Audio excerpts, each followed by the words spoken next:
হঠাৎ করেই প্ল্যান করি রাত 12টায় শহীদ মিনারে যাব। হ্যাঁ, এই ভিডিওটা ছিল 21শে ফেব্রুয়ারির আগের দিন রাতে। ঠিক যে কথা সেই কাজ, রেডি হয়ে বেরিয়ে পড়েছি দুজনে। আসলে আগে থেকে কোনো প্ল্যানিংই ছিল না, হঠাৎ করেই বলি চলো আমরা শহীদ মিনারে যাই, আর সেভাবে রেডি হয়ে বেরিয়ে পড়েছি। দুজনেই কালো পরেছিলাম, আর অত রাতে মোটামুটি বেশ ফাঁকাই ছিল, তবুও রিক্সা নিয়ে বেরিয়ে পড়েছি। আর শহীদ মিনারের কাছে ছিল অনেক পরিমাণে ভিড়।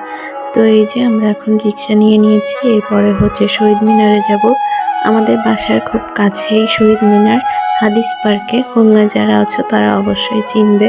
আগে 21শে ফেব্রুয়ারি সকালবেলা বাবা মায়ের সাথে গিয়েছি অনেকবারই, তবে রাতে কখনো যাওয়া হয়নি। এই ফার্স্ট টাইম আমি রাতে গিয়েছিলাম, আর রাতে অনেক বেশি ভিড় ছিল। এখানে সবাই লাইন দিয়ে শহীদ মিনারে ফুল নিবেদন করছিল। দেখো কত পরিমাণে ভিড়। এদিকটায় হচ্ছে অনেক মানুষ ছিল যারা লাইনে দাঁড়িয়ে অপেক্ষা করছিল কখন ফুল দিবে।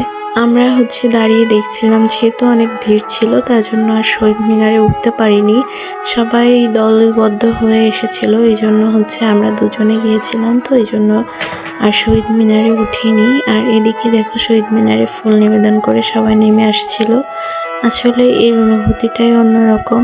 আমরা যে বাংলায় কথা বলি, যে ভাষায় হাসি কাঁদি, সেটাই তাদের ত্যাগের ফল। তাদের এই ঋণ কখনোই আমরা শোধ করতে পারবো না। আর এদিকে দেখো আমরা সবাই এদিকে দাঁড়িয়েছিলাম, আমরা বেশ কয়েকজন গিয়েছিলাম, এদিকে ভাগ্নিরা ছিল, তাই সবাই একটু করে ভিডিও করে নিলাম। যেহেতু অনেক ভিড় ছিল তাই কিছু সময় পর আমরা বাসার দিকে চলে আসি। যাদের ফুল দেওয়া হয়ে যাচ্ছিল তারা সবাই বাসার দিকে চলে যাচ্ছিল। এই ভিডিওটাই পর্যন্ত, টাটা।